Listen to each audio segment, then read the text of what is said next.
সম্প্রতি গাজীপুরে কালিয়াকৈরে 13 বছরের মাদ্রাসার ছাত্রীকে এক হিন্দু যুবক অপহরণ করে 3 দিন আটকে রেখে দলবদ্ধভাবে পাশবিক নির্যাতন চালায়।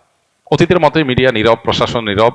যদি অতীত দেখেছি এই ধরনের ঘটনা সর্বোচ্চ আসামির গ্রেপ্তার ব্যতীত উপযুক্ত শাস্তি পর্যন্ত পৌঁছায় না। এমত অবস্থায় সঠিক আইনের প্রয়োগ না থাকায় জনগণ নিজেই শাস্তি প্রদান করলে ইসলাম সমর্থনযোগ্য হবে কিনা, খুবই দরকারি প্রশ্ন। দেখুন, গাজীপুরের ঘটনাটা নিয়ে আমাদের সবারই কম বেশ মুখ খোলা দরকার, আমাদের সবারই এই ব্যাপারে কথা বলা দরকার। এই ঘটনা আমি যতটুকু শুনেছি যে 2 মাস আগে ঘটেছে, অথচ 2 মাস পর্যন্ত এই ঘটনা ধামাচাপা দেওয়া হয়েছে। এখন সেই ঘটনা প্রকাশ হচ্ছে, 2 মাস পরে প্রকাশ হচ্ছে। 2 মাস ধরে ধামাচাপা দেওয়া হয়েছে কেন, সেটা একটা বড় প্রশ্নের জায়গা। আর এই দেশে মুসলমানরা, আমরা দীর্ঘদিন থেকে দেখেছি, হিন্দুদের পূজা হলে যাতে করে সেখানে কেউ নাশকতা করতে না পারে, মাদ্রাসার ছাত্ররা গিয়ে মন্দির পাহারাদারি করে সেখানে মুসলমানদের বদনামির হাত থেকে বাঁচাবার জন্য চেষ্টা করে।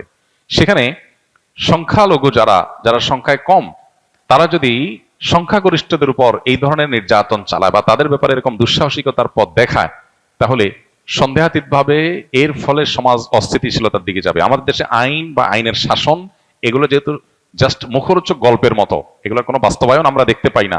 এজন্য মানুষের আস্থা তলানিতে।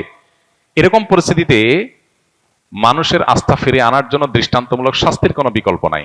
অতএব এই ধরনের ইস্যুতে বিশেষ করে জড়িতদেরকে দৃষ্টান্তমূলক শাস্তির মুখোমুখি করার কাজটা যদি প্রশাসন করতে ব্যর্থ হয়, তাহলে মানুষ আইন নিজের হাতে তুলে নিয়ে তার দায়ও এই লোকগুলোর উপরেই পড়বে।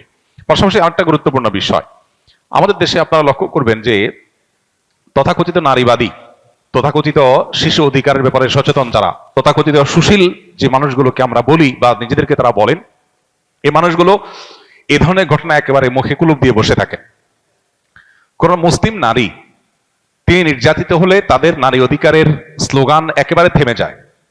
আজকে যদি ঘটনাটা উল্টো হতো, ধরা যাক কোনো মাদ্রাসার ছাত্র, কয়েকজন ছাত্র কোন হিন্দু একটা মেয়েকে, যে শিশু, তাকে তুলে নিয়ে গিয়ে যদি এই জুলুম করতো, এই নির্যাতন করতো, তাহলে আজকে সারা দেশের মিডিয়া, সারা দেশের তথাকথিত প্রগতিশীল নারীবাদী, এদের পেরেশানের কোনো শেষ থাকতো না, এদের আওয়াজ অনেক বেশি শোনা যেত।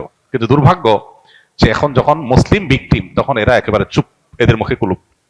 আমি যেন বলার চেষ্টা করি, বিভিন্ন সময় আমাদের সমাজে এই জাতীয় ইস্যুগুলোতে তথাকথিত মানবাধিকার কর্মী কিংবা তথাকথিত মানবতাবাদী, নারীবাদী, এই জাতীয় বিভিন্ন মুখরোচক স্লোগান যারা ধারণ করছে, এই মানুষগুলোর মুখোশ, তাদের আসল রূপ আমাদের সামনে ফুটে ওঠে। এটা দুর্ভাগ্যজনক। অতএব এদেরকে চেনার এই সুযোগগুলো যখন আমরা পাই, তখন আমাদের উচিত হলো তাদেরকে ভালো করে চেনা এবং সতর্ক থাকা। আমরা সবাই যার যার জায়গা থেকে গাজীপুরের ঘটনায় দায়ীদের দৃষ্টান্তমূলক শাস্তির জন্য যার যার জায়গা থেকে চেষ্টা করব এবং কথা তুলব। আল্লাহ তাআলা আমাদেরকে ন্যায্য বিচার পাওয়ার তৌফিক দান করুন।